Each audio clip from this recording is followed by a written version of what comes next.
तिलक academy subscribe कीजिए हमारा channel और लेटेस्ट वीडियो नोटिफिकेशन के लिए इस बेल आइकॉन को प्रेस कीजिए और ऑल पे क्लिक कीजिए। Thank you. हेलो दोस्तों, welcome back to our YouTube channel Tilak Academy. एक बार फिर से आपका बहुत बहुत स्वागत है। आज का जो पर्टिकुलर वीडियो है इसमें हम कल के जो क्वेश्चन हमने किए थे, लास्ट क्वेश्चन, और वहाँ प्रॉब्लम आ गई थी, तो वहाँ से आगे की बात करेंगे आज के पर्टिकुलर वीडियो में। और देखिए उसके आगे वाला क्वेश्चन हम देखते हैं। लगा दीजिए भैया क्वेश्चन।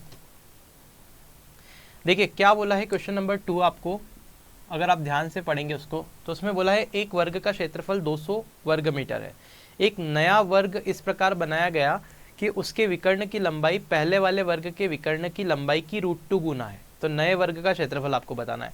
तो आपको क्या बोला है कि एक स्क्वायर है, तो ये एक स्क्वायर है। इसका जो एरिया है वो आपको दे रखा है 200 सेंटीमीटर स्क्वायर। ठीक है, अब आपसे क्या बोला है, इससे एक नया स्क्वायर बनाया, ये एक नया स्क्वायर बनाया, न्यू स्क्वायर। ठीक है, इस न्यू स्क्वायर का जो एरिया है वो न्यू स्क्वायर का एरिया इसके एरिया से √2 टाइम्स है। बोल के रखा है कि अच्छा सॉरी, एरिया नहीं, इस स्क्वायर का जो डायगोनल है, डायगोनल डी, और इस स्क्वायर का जो डायगोनल है, इस स्क्वायर का डायगोनल इसके डायगोनल से √2 टाइम्स है। मतलब √2 में ये डी का मल्टीप्लाई कर दोगे तो इसका डायगोनल आ जाएगा। ठीक है, अब मुझे पता है कि वर्ग का विकर्ण जो होता है √2a होता है, तो पहले मेरे को इसका डायगोनल निकालना पड़ेगा, फिर इसके डायगोनल से उसका डायगोनल निकालूंगा, और उसका डायगोनल जैसे मिलेगा तो इसका एरिया मुझे बताना है कि इसका एरिया क्या होगा। बात समझ में आई? इस वर्ग का एरिया आपको बताना, नए वर्ग का एरिया। तो देखिए कैसे, एरिया 200 सेंटीमीटर स्क्वायर है। अगर स्क्वायर का एरिया देखें तो वो होता है ए स्क्वायर, तो ए स्क्वायर की वैल्यू 200 सेंटीमीटर स्क्वायर है। सेंटीमीटर स्क्वायर से कोई मतलब नहीं, ए स्क्वायर की वैल्यू 200। तो आप ये देखिए कि ए की वैल्यू कितनी होगी, तो आप बोलेंगे ए की वैल्यू √200 हो जाएगी। तो ए की वैल्यू कितनी हो जाएगी, तो आप बोलेंगे इसको आप ऐसा लिख दो 100 × 2, और फिर मैं कहूँगा यहाँ से 100 को बाहर निकाल लेंगे तो 10 आ जाएगा बाहर, यानी कि ए की वैल्यू आ जाएगी 10√2। ठीक है, अब मुझे पता है कि अगर इसका डायगोनल निकालना है, डायगोनल, तो वो होता है a√2। डायगोनल क्या होता है? a√2। तो अगर मेरे दोस्त डायगोनल a√2 होता है तो a की वैल्यू तो कितनी है? 10√2। अगर इसमें √2 का और मल्टीप्लाई कर दिया जाए यहाँ पे, तो आपको ये क्या मिलेगा? a√2, और a√2 जो होगा वो इसका डायगोनल होगा। तो आप देखेंगे 2 का मल्टीप्लाई करेंगे तो इसका डायगोनल कितना हो जाएगा? 10 × 2 यानी कि 20 हो गया। इसका अगर डायगोनल 20 हो गया मेरे दोस्त, तो यहाँ पे आप देखो इसका डायगोनल कितना होगा, तो आप बोलोगे इसके डायगोनल का √2 मल्टीप्लिकेशन होगा, मतलब कि इसका डायगोनल हो जाएगा 20√2। अगर दोस्त इसका डायगोनल 20√2 हो गया तो मुझे पता है डायगोनल जो होता है वो होता है a√2, और डायगोनल कितना है, तो आप बोलोगे 20√2, और 20√2 की वैल्यू a√2 है। √2 से √2 कट गया, a की वैल्यू कितनी आ गई, तो आप बोलोगे 20। अगर मेरे दोस्त a की वैल्यू 20 है, a की वैल्यू 20 है, तो इसका क्षेत्रफल क्या होगा, तो इसका क्षेत्रफल होगा a स्क्वायर। तो इधर स्क्वायर करेंगे तो 20 का स्क्वायर हो जाएगा, और 20 का स्क्वायर करेंगे तो कितना हो जाएगा? a स्क्वायर की वैल्यू 400। मतलब इस वाले आपके वर्ग का जो क्षेत्रफल आएगा वो आएगा 400 सेंटीमीटर स्क्वायर। यही आपका उत्तर है। ठीक है, बस ऐसे हमको करना है। इसमें थोड़ी सी इंक डाल ली जाए ताकि आपको बहुत अच्छे से दिखे। ये देखो क्या बोल के रखा है कि किसी वर्ग का विकर्ण, मतलब ये एक वर्ग है, इसका जो विकर्ण है वो लेट सपोज इसकी भुजा a मान लो और विकर्ण बोल दो a√2, क्योंकि भुजा अगर a है वर्ग की तो विकर्ण कितना हो जाएगा? a√2। क्वेश्चन को ध्यान से पढ़ना। यदि किसी वर्ग के विकर्ण को डबल कर दिया जाए तो उसके क्षेत्रफल पे क्या प्रभाव पड़ेगा। तो ये विकर्ण है, इसको अगर मैं डबल कर दूँ, मतलब इस वर्ग के विकर्ण को डबल कर दिया, मतलब यहाँ पे 2 का मल्टीप्लाई करेंगे तो विकर्ण कितना हो जाएगा? 2 × a√2, है ना। अब विकर्ण का अगर फॉर्मूला देखा जाए तो क्या होता है, तो विकर्ण का फॉर्मूला तो होता है a√2, मतलब वर्ग का विकर्ण ये होता है। यहाँ पे 2 का मल्टीप्लिकेशन है, तो आप बताइए इस केस में इस वर्ग की भुजा क्या हो जाएगी? आप बता दो भुजा क्या हो जाएगी। तो मैं यहाँ पे लेट सपोज, क्योंकि ये a तो हो ही नहीं सकता, दोनों की भुजा सेम तो होगी नहीं, तो मैं यहाँ पे मान लेता हूँ कि इस वाले जो वर्ग की भुजा है वो मैं मान लेता हूँ x है। इस वाले वर्ग की भुजा x है, और इसका विकर्ण जो है वो डबल है। ठीक है, क्योंकि भुजा कुछ अलग होगी। तो भुजा अगर देखें तो आप अब विकर्ण का फॉर्मूला लगाओगे, इसके विकर्ण का फॉर्मूला क्या बनेगा, तो आप बोलेंगे विकर्ण जो होता है वो a√2 होता है। a जहाँ पे भुजा होती है, तो भुजा अगर x मान ली तो विकर्ण हो जाएगा x√2, और x√2 की जगह पे क्या आ गया, ये पूरा विकर्ण यानी कि 2a√2 आ गया। ठीक है, अब मैं क्या कर रहा हूँ, इस √2 से ये √2 को काट देंगे तो x की वैल्यू कितनी आ गई, 2a। मतलब ये जो भुजा है ये डबल हो गई है, बस यही मेरे को समझाना था आपको। तो आप देखेंगे अगर यहाँ भुजा a थी तो क्षेत्रफल a² आएगा, और अगर भुजा 2a होगी तो क्षेत्रफल आएगा 2a का स्क्वायर यानी कि 4a²। अब आप देखेंगे क्षेत्रफल यहाँ a² था और यहाँ 4a² था, मतलब 4 का गुणा हो गया। तो 4 का गुणा होने का मतलब होता है 4 गुना हो जाना, और सी वाला ऑप्शन करेक्ट है कि क्षेत्रफल जो होगा वो 4 गुना हो जाएगा। बोलो बात समझ में आई? तो इसको ऐसे करना है, ठीक है, कंफ्यूज नहीं होना है। हटा देते हैं, अगला लगा लो भाई, लगा हुआ है ऑलरेडी। ठीक है भाई, अगला क्वेश्चन क्या बोल के रखा है, यदि वर्ग की प्रत्येक भुजा की लंबाई आधी कर दी जाए तो उसका क्षेत्रफल पे क्या प्रभाव पड़ेगा। अब देखो मेरी बात सुनो, एक वर्ग है, इसकी भुजा a है, और एक और वर्ग बना लो, इसकी भुजा आधी कर दो a/2। ठीक है, तो अगर a थी तो क्षेत्रफल क्या हो जाएगा a², और आधी हो जाएगी तो क्षेत्रफल क्या हो जाएगा a/2 का स्क्वायर। तो आप सीधे इसका आंसर तो बिना बोले दे सकते हैं कि 1/4 हो जाएगा, लेकिन फिर भी करके बता रहा हूँ। तो अगर इसको मैं सॉल्व करूंगा तो आप बोलोगे a²/4 हो जाएगा।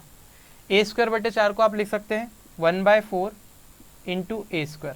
तो आपने देखा पहले क्षेत्रफल a² था, बाद में क्षेत्रफल क्या हुआ 1/4 इंटू a² हो गया। मतलब कि अगर भुजा को आधा किया तो क्षेत्रफल कितना हो गया, 1/4 हो गया, 1/4 हो जाएगा, यानी कि सी वाला ऑप्शन इसका करेक्ट है। ठीक है, अगला बढ़ा दो भाई, अगला भी लगा हुआ ऑलरेडी, बढ़ाने की जरूरत नहीं, आदत पड़ गई बोलने की। एक वर्ग की भुजा 3√2 सेंटीमीटर, इसके विकर्ण की लंबाई बताओ। तो भुजा यानी कि a होता है और वो 3√2 है, और विकर्ण मतलब a√2 होता है। तो ये √2 का अगर यहाँ मल्टीप्लाई कर रहा हूँ तो √2 का यहाँ भी मल्टीप्लाई करूँगा। तो आप देखेंगे a√2 ये विकर्ण होगा, और ये विकर्ण कितना हो जाएगा, √2 इंटू √2 हो गया, और 3 इंटू 2 हो जाएगा, तो ये हो जाएगा 6। तो विकर्ण की लंबाई जो हो जाएगी वो 6 सेंटीमीटर होगी।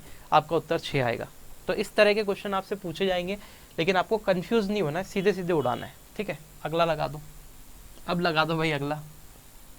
देखो अब नेक्स्ट क्वेश्चन में क्या बोल के रखा है आपसे, ये बोल के रखा है, ये हमारा डस्टर भी गिर जाता है बार बार, चलो ठीक है, गिर गया तो गिर गया। नेक्स्ट क्वेश्चन में क्या बोल के रखा है, यदि किसी एक छोटे वर्ग की भुजा 1/10 मीटर है तो 4 मीटर भुजा वाले वर्ग में ऐसे कितने छोटे वर्ग समा सकते हैं। अरे वाह, देखो एक वर्ग है जिसकी भुजा 4 मीटर है। अब मेरी बात सुनना, ये समा सकने वाले क्वेश्चन आ जाए मतलब एरिया का कहीं ना कहीं लफड़ा है। तो एक वर्ग है जिसकी भुजा कितनी है, 4 मीटर। ठीक है, और एक और वर्ग है जिसकी भुजा कितनी है, छोटा सा वर्ग है, छोटा सा स्क्वायर है, एक छोटा सा स्क्वायर है। इस छोटे से स्क्वायर की जो साइड है वो कितनी है, तो आप कहेंगे 1/10 मीटर है, 1/10 मीटर है। तो 1/10 मीटर के कितने वर्ग इसमें आ सकते हैं। तो आप पहले इसका एरिया निकालो कि एरिया कितना होगा। तो आप बोलोगे इसका एरिया जो होगा वो 4 का स्क्वायर होगा, मतलब साइड का स्क्वायर होगा, यानी कि कितना हो जाएगा, 16 हो जाएगा, 16 मीटर स्क्वायर हो जाएगा। और फिर आप इसका एरिया निकालो, तो आप बोलोगे इसका एरिया कितना हो जाएगा, तो आप बोलोगे 1/10 का स्क्वायर हो जाएगा, यानी कि हो जाएगा कितना, दिखाई दे रहा है, 1/100 मीटर स्क्वायर इसका एरिया हो जाएगा। मतलब कहने का मतलब ये कि 16 मीटर स्क्वायर की जगह है और उसमें 1/100 मीटर स्क्वायर के कितने आ सकते हैं। तो मैं क्या करूँगा, 16 को 1/100 से डिवाइड कर दूंगा। ठीक है, तो जो भी उत्तर होगा उतने आ सकते हैं। अब मेरी बात सुनो, जैसे आपसे बोला 50 टॉफ़ी है आपके पास में, 50 टॉफ़ी है, और एक बंदे को 5 चॉकलेट देनी है, एक बंदे को 5 चॉकलेट देनी, 50 टॉफ़ी कितने बंदे में बटेगी। तो आप क्या करते हो, 50 को 5 से डिवाइड करते हो कि नहीं करते हो, और फिर बताते हो कि गुरुजी 10 में बटेगी। तो वही बात है कि 16 एरिया है और 1/10 एक बंदे को मिल रहा है 1/10 100 एरिया, 1/100 एरिया, तो कितने बंदों में बटेगा। तो आपने 16 को 1/100 से डिवाइड कर दिया, ये 100 ऊपर चले जाएगा और ये हो जाएगा 1600। तो टोटल कितने वर्ग बन सकते हैं ऐसे, 1600 इसके अंदर ऐसे आ सकती है, बड़े वाले के अंदर ऐसे 1600 आ सकते हैं। ठीक है, I hope that is clear, समझ में आ गया होगा। इसको हटा देते हैं, अभी हम हटा दें, आ गया हो तो हटा देते हैं। ठीक है, हटा देते हैं, रोक दो। देखिए अब बात करेंगे हम रेडियस सेगमेंट की, है ना। अब रेडियस सेगमेंट पढ़ते हैं।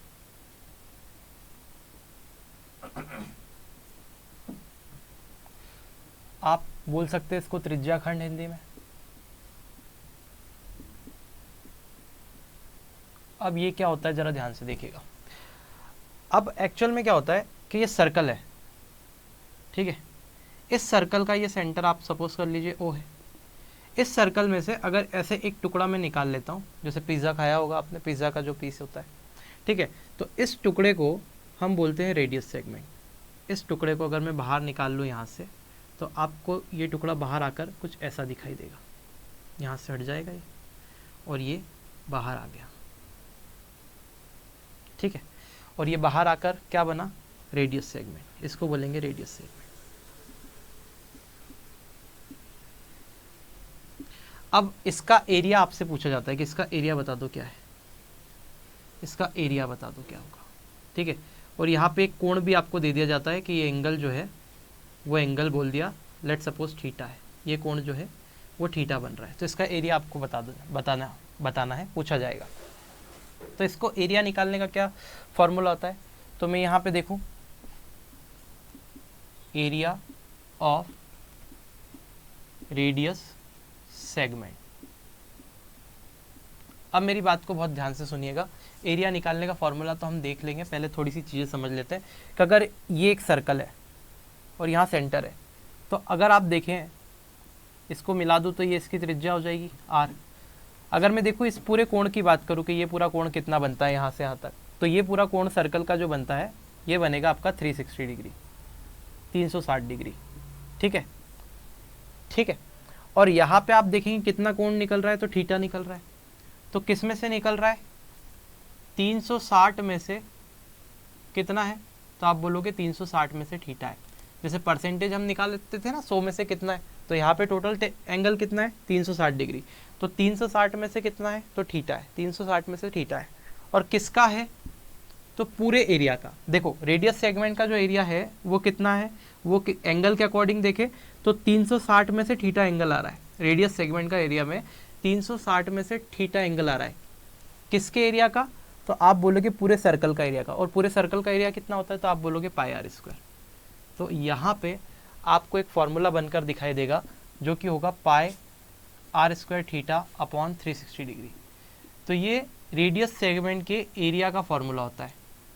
तो एरिया का मतलब क्या हुआ, ये वाला भाग, ये हैश कर दूँ, अगर इसको शेडिंग कर दूँ तो ये वाले पार्ट को हम एरिया बोलते हैं। I hope that is clear. अब मैं बात करता हूँ परिधि की, मतलब त्रिज्या खंड की लंबाई की, एल। लेट सपोज कर लेते हैं कि रेडियस सेगमेंट की जो लेंथ है वो एल है, तो यहाँ पे मैं लगा देता हूँ त्रिज्या खंड की लंबाई।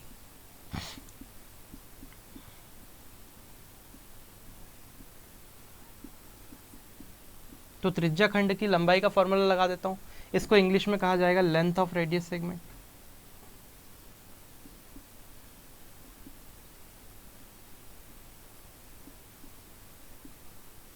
रेडियस सेगमेंट या सेगमेंट कुछ भी बोल सकते हो। तो लेंथ ऑफ रेडियस सेगमेंट कैसे निकालेंगे, तो आप कहेंगे देखो मेरी बात सुनो, यहाँ पे अगर देखें तो पूरी लंबाई कितनी है, पूरी लंबाई अगर बात करेंगे तो कितनी होती है, जितनी की परिधि होगी। पूरी लंबाई कितनी होगी, परिधि होगी जितनी की। तो आप देख रहे हैं यहाँ पे भी अगर बात करें तो ओवरऑल थीटा के रिस्पेक्ट में बात करेंगे तो आप देखेंगे कि 360 डिग्री टोटल एंगल था सर्कल का, और उसमें से थीटा एंगल के लिए आप क्या देख रहे हैं, थीटा एंगल के लिए परिधि देख रहे हैं। तो पूरे वृत्त की जो परिधि होती है, पूरे वृत्त की जो सर्कमफेरेंस होती है वो कितनी होती है, 2 पाई आर। तो यहाँ 2 पाई आर का मल्टीप्लाई कर देंगे, क्योंकि ये इतनी लंबाई है, सिर्फ थीटा एंगल वाले टुकड़े की लंबाई है, और पूरे सर्कल की अगर लंबाई देखें तो वो उसकी परिधि होती है। तो कितना टुकड़ा बचा, 360 में से थीटा डिग्री का टुकड़ा बना, 360 में से थीटा, और टोटल कितना था, तो टोटल से मल्टीप्लाई करते मतलब 2 पाई आर। टोटल टुकड़े की लेंथ, टोटल सर्कल की परिधि जो थी 2 पाई आर, तो उससे मल्टीप्लाई कर दिया।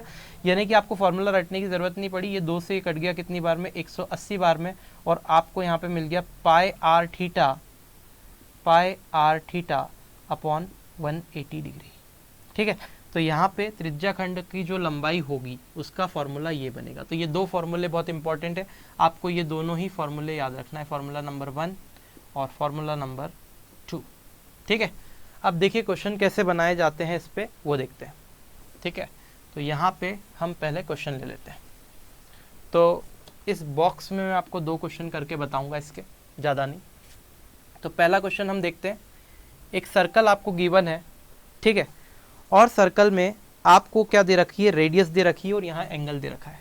यहाँ पे दे रखा है एंगल जो कि 30 डिग्री है और इसकी रेडियस आपको दे रखी है 7 सेंटीमीटर। रेडियस कितनी दे रखी है सर्कल की, 7 सेंटीमीटर। थोड़ा बड़ा लिख देते हैं, ये जो रेडियस है r, यहाँ से जो रेडियस है r वो है 7 सेंटीमीटर और यहाँ पे एंगल कितना बन रहा है 30 डिग्री। तो आपको क्या निकालना है, एरिया निकालना है। एरिया बता दो कितना होगा, तो सीधे बताओगे आप एरिया, मतलब एरिया ऑफ रेडियस सेगमेंट, ये पार्ट का एरिया आपको बताना है। तो कितना होगा, 30 डिग्री एंगल है, किस में से है, तो आप बोलोगे पूरा एंगल में से 360 में से। आपको कुछ नहीं करना, डायरेक्ट भी आप कर सकते हो बिना फॉर्मूला याद रखो। 360 में से 30 डिग्री का एरिया निकालना, 360 में से 30 डिग्री, और पूरे सर्कल का एरिया होता है पाई आर स्क्वायर, तो यहाँ रख दिया पाई आर स्क्वायर, यानी कि आर की वैल्यू 7 है तो 7 का स्क्वायर, ठीक है। और पाई की वैल्यू भी 22/7 मुझे पता है, तो ये रख दी 22/7 और यहाँ मल्टीप्लाई कर दिया। तो इस 7 से ये स्क्वायर कट गया और आप देखेंगे इस 0 से ये 0 कट गया और 3 से ये कट जाएगा 1 और 2 टाइम में, यानी कि 1/12 इंटू में 22 इंटू में 7 बनेगा, ठीक है। और अगर आप इसको फर्दर सॉल्व करेंगे तो आप ये पाएंगे कि यहाँ पे आपका 2 से कट जाएगा 6 बार में और ये 11 बार में, यानी कि 77/6 जो बनेगा, इतने सेंटीमीटर स्क्वायर जो होगा वो एरिया होगा। यही आपका इसका आंसर है। तो एरिया पूछे तो इतने सेंटीमीटर स्क्वायर होगा, ठीक है। तो ये आपका इसका उत्तर है, ठीक है। तो ऐसे आपको करना है। एक क्वेश्चन और ले लेते हैं जिसमें लंबाई निकालनी है त्रिज्याखंड की। इसी में अगर आपसे बोले त्रिज्याखंड की लंबाई निकालो तो कैसे निकालोगे, यहीं पे निकाल के बता देता हूँ त्रिज्याखंड की लंबाई भी मैं। तो यहाँ पे मैं लंबाई निकाल के बता रहा हूँ। तो लंबाई अगर मैं निकालूँ त्रिज्याखंड की तो कितनी हो जाएगी, थीटा एंगल है 360 में से, और थीटा की वैल्यू भी आपको पता है 30 डिग्री है। तो 30 डिग्री है 360 में से और पूरी लंबाई होती है 2 पाई आर, तो 2 पाई का मतलब 22/7 और आर का मतलब 7। तो इससे तो ये कैंसिल हो गया, इस 0 से ये 0 कट गया, इस 3 से ये कितनी बार में कट गया, कितनी बार में कट गया, 12 बार में, ठीक है।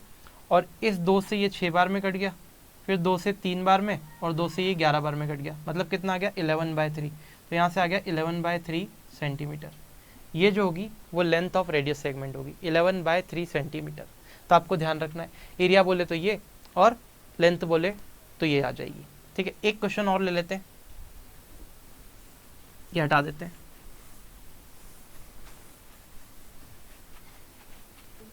देखिए, अगर वीडियो अच्छा लगता है तो प्लीज़ अपने दोस्तों में शेयर ज़रूर कर दीजिए। 2 मिनट रुक के शेयर कर दीजिए, ठीक है, फिर आगे बढ़िए। चलो, अब हम क्या बोल रहे हैं, किया नहीं किया, नहीं करोगे तुम लोग चलो ठीक, शेयर करो भाई, जितना ज़्यादा से ज़्यादा हो सकता है शेयर करो। आगे देखो, ये तो हमने बात पूरी कर ली। अब ज़रा क्वेश्चन की बात करते हैं।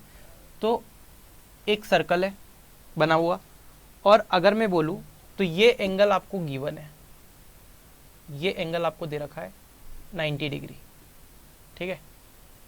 ये एंगल आपको कितना दे के रखा है 90 डिग्री, और रेडियस की वैल्यू आपको दे रखी है 14 सेंटीमीटर, ठीक है। रेडियस कितनी दे के रखी है 14 सेंटीमीटर। अब इसमें भी दोनों चीज़ें आपको निकालनी है। क्या क्या दोनों चीज़ें निकालनी है, एक तो आपको एरिया निकालना है और लेंथ ऑफ रेडियस सेगमेंट निकालनी है। तो यहाँ पे लेंथ आपको निकालनी है और आपको निकालना है एरिया, ठीक है। तो आप बड़ी आसानी से निकाल सकते हो, देख लो मैं निकाल के बता देता हूँ। तो एरिया जो होगा वो कितना होगा 90 360 में से, और पाई आर स्क्वायर का मल्टीप्लाई करना है। तो पाई आर स्क्वायर आपको पता ही है, पाई का मतलब 22/7 और आर स्क्वायर का मतलब 14 इंटू 14, क्योंकि आर की वैल्यू 14 है, ठीक है। I hope that is clear, कोई प्रॉब्लम तो नहीं है। हाँ, अब देखो, अगर इसको सॉल्व करें तो 7 से ये 2 बार में कट जाएगा, और अगर देखें तो 9 चौक 36 होता है, 2 दूना 4, ये 11 बार में कटा, फिर 2 से ये 7 बार में कट जाएगा, 7 दूना 14, और 14 में 11 का मल्टीप्लाई करेंगे तो 154 आ जाएगा, ठीक है। 14 इंटू 11 करेंगे तो 4 और 1 5, हाँ 154 आ जाएगा। तो 154 सेंटीमीटर स्क्वायर जो हो गया ये इसका एरिया हो गया। अगर आपसे लेंथ बोले तो लेंथ कैसे निकालोगे भाई, 90 है 360 में से, और पूरी लंबाई क्या होती है, पूरी सर्कमफेरेंस क्या होती है, तो आप बोलोगे 2 पाई आर होती है। तो 2 पाई की वैल्यू 22/7 और आर की वैल्यू कितनी है, तो आप कहेंगे आर की वैल्यू जी 14 है। तो 7 से ये 2 बार में कट गया, 9 से ये 4 बार में कट गया, इस 4 से ये 4 कट गया, ये 2 और ये 2, कितना आ गया 22। तो लेंथ कितनी हो गई 22 सेंटीमीटर, यही आपका उत्तर है। तो I hope that is clear, ये आपको समझ में आ गया होगा कि कैसे करना है। एक छोटा सा क्वेश्चन और बता देता हूँ जो इस पर्टिकुलर टाइप पे आता है, ताकि आपकी पिक्चर ये पूरी यहाँ पे फिनिश हो जाए और टेंशन ना रहे बिल्कुल भी। अब मेरी बात सुनिए, आपसे ये बोल के रख सकता है कि एक वर्ग है, एक वर्गाकार मैदान है, तो एक वर्गाकार मैदान है। अब इस मैदान के ऐसे एक कोने पे एक रस्सी बंधी हुई है, ठीक है, रस्सी बंधी हुई है। इस रस्सी की लंबाई जो है वो 7 मीटर है और इस रस्सी से यहाँ पे एक गाय बंधी हुई है, ठीक है। तो आपको ये बताना है कि गाय कितना एरिया चरेगी, ये गाय कितना एरिया चर लेगी, ये जो गाय एरिया चर रही है इसका बताना है कितना चढ़ेगी। या फिर आपको ये भी देके दिया जा सकता है कि इसकी जो भुजा है वो 10 मीटर है, ठीक है, ये भुजा कितनी है 10 मीटर है वर्ग की। तो आपको बताना है कि गाय जो एरिया चरेगी और जो एरिया बचा हुआ है, बचा हुआ जो एरिया है वो कितना है, गाय द्वारा चरे गए एरिया से जो बचा हुआ एरिया है वो कितना है, वो आपको बताना है, ठीक है। तो ये आपको ध्यान रखना है भैया। इसको 10 की जगह मैं क्या कर देता हूँ, थोड़ा सा बड़ा कर देता हूँ, इसको 20 मीटर कर देता हूँ, ठीक है। वर्ग की भुजा जो है वो 20 मीटर है। तो आपको पहले तो ये बताना है कि गाय कितना एरिया चरेगी। एक तो क्वेश्चन ये पूछा जा सकता है कि गाय द्वारा चरा गया एरिया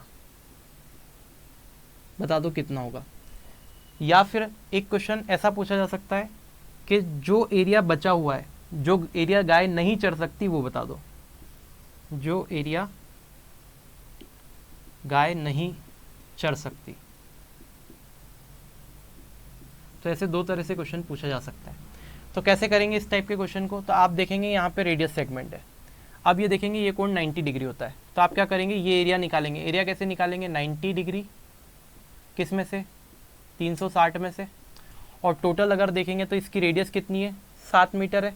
तो टोटल एरिया अगर देखेंगे पूरे सर्कल का कितना बनता है, पाई आर स्क्वायर, पाई का मतलब 22/7 और आर स्क्वायर यानी कि 7 का स्क्वायर।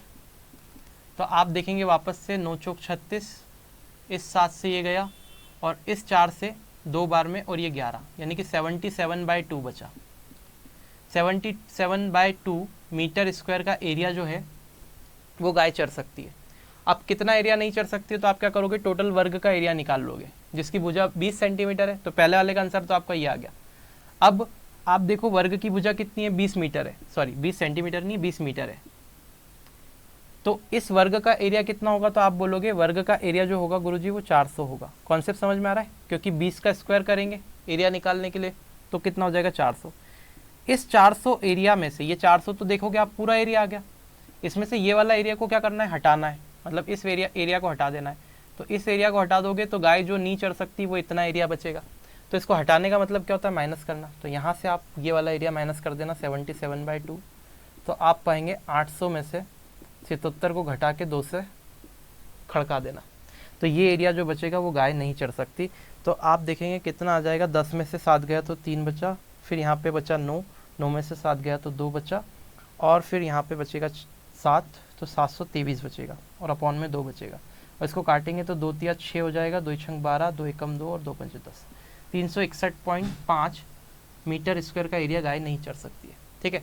तो I hope that is clear, ये फंडे आपको क्लियर हो गए होंगे कि किस किस तरह के क्वेश्चन पूछे जाते हैं और कैसे कैसे हमको उसको बनाना है, क्या तरीका होता है, ठीक है। तो आप आज की वीडियो को यहीं ख़त्म करते हैं। तो रेडियस सेगमेंट भी अपना ख़त्म हो गया। अब कुछ फिगर बचे हैं जिसमें पैरेललोग्राम बचा है, रोम्बस आपका बचा हुआ है, और भी बहुत सारे कुछ फिगर बचे हुए हैं छोटे मोटे। तो एक वीडियो में वो चीज़ें हम कंप्लीट करेंगे और देखेंगे जो जो इंपॉर्टेंट फार्मूले और किस तरह से क्वेश्चन बनते हैं वो, और फिर वॉल्यूम पे चलेंगे और वॉल्यूम के क्वेश्चंस को देखेंगे। तो आई होप आपको वीडियो पसंद आया होगा। अगर आपको मेहनत अच्छी लगती है, आपको वीडियो पसंद आ रहा है, देख लो लेट नाइट शूट कर रहे हैं आपके लिए 2 बजे, तो इस वीडियो को ज़्यादा से ज़्यादा शेयर ज़रूर करें। मैं बार बार बोलता हूँ, आपको भी ऐसा लगता होगा कि क्यों बोल रहे हैं बार बार शेयर करने के, लेकिन आपको जो 20 मिनट की वीडियो दिखती है उसमें 4 घंटे 5 घंटे मेरी एक मेहनत रहती है। तो कहीं ना कहीं अगर उस मेहनत का परिणाम मुझे न मिले तो मेरा अंदर से मोटिवेशन बहुत डाउन चले जाता है। और आप लोगों का ही सहयोग है यार, देखो आप लोग जुड़े हुए हैं दिल से, इतना अपन ने किया है, स्टार्टिंग से आप लोग देख रहे हैं चीज़ों को, और बहुत सारी चीज़ें मैंने भी आप लोगों के लिए की है, आपने भी एक परिवार की तरह बहुत सारी चीज़ें की है।